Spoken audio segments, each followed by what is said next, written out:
بھائیو آپ کو معلوم ہونا چاہیے، نبی کی حدیث ہے کہ 3 لوگوں کی دعا اللہ تبارک و تعالیٰ کبھی رد نہیں کرتے۔ لا شک فی، اس کی دعا قبول ہونے میں کوئی شک و شبہ نہیں ہے، کوئی شک نہیں ہے۔ میرے نبی کے جملے پر غور کرے، اللہ تعالیٰ ضرور قبول کرتا ہے۔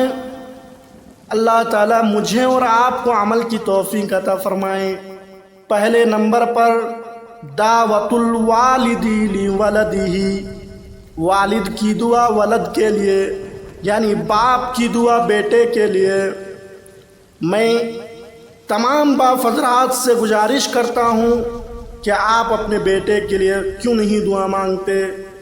دیکھا جاتا ہے جب باپ بیٹے کے درمیان کسی طرح کی کوئی لڑائی ہو جائے، جھگڑا پیدا ہو جائے، تو باپ اپنے بیٹے کے حق میں بد دعا کرتے ہیں، اس کو گالی دیتے ہیں۔ میرے بھائیو آپ کو معلوم ہونا چاہیے، نبی کی حدیث ہے کہ 3 لوگوں کی دعا اللہ تبارک و تعالیٰ کبھی رد نہیں کرتے۔ ان میں سے ایک دعوت الوالد لولدہ، باپ کی دعا اپنے ولد کے لیے، بیٹے کے لیے۔ آپ جب اپنے بچوں کے حق میں بد دعا کرتے ہیں، آپ کو معلوم ہونا چاہیے کہ آپ کی دعا قبول ہونے میں کوئی رکاوٹ نہیں ہے، کوئی روک نہیں ہے، فوراً قبول ہو جاتی ہے۔ دوسرے نمبر پر دعوت المسافر، مسافر کی دعا۔ جو لوگ سفر کرتے ہیں، اپنی معاملات سے دور رہتے ہیں، تعلقات سے دور رہتے ہیں، سفر کے دوران کی جانے والی دعا تمام دعا قبول ہو جاتی ہے، کیونکہ وہ دنیاوی تعلقات سے کٹے ہوئے رہتے ہیں۔ وہ صرف اللہ اور اللہ کے رسول کو یاد کرتے ہیں۔ بہت مشقت اور پریشانی کا سامنا کرنا پڑتا ہے، اسی لیے مسافر جو بھی دعا کرے اپنے لیے، غیروں کے لیے، وہ دعا کبھی رد نہیں ہوتے، اللہ کے یہاں ڈائریکٹ قبول ہو جاتے ہیں۔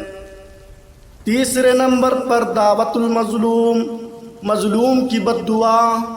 جس شخص پر کوئی ناحق ظلم کرے اس کو مظلوم کہا جاتا ہے، جس سے کسی معاملے سے اس کا کوئی تعلق نہ ہو، لیکن اس معاملے کی ذمہ دار اس شخص کو بنا دیا جائے، یعنی اس پر ظلم کرے ناحق، اس کو مظلوم کہا جاتا ہے۔ اگر وہ دعا کرنا شروع کر دے، اگر وہ کسی کے خلاف بد دعا کر دے، کسی کے خلاف لعن طعن شروع کر دے، اللہ کے یہاں شکایت کرنی شروع کر دے، معلوم ہونا چاہیے کہ اس کی دعا رد نہیں ہوتی ہیں۔ اسی لیے کہ اللہ کے رسول کی حدیث ہے کہ 3 لوگوں کی دعا اللہ تعالیٰ کبھی رد نہیں کرتے، لا شک فی، اس میں کسی طرح کی کوئی شک و شبہ نہیں ہے۔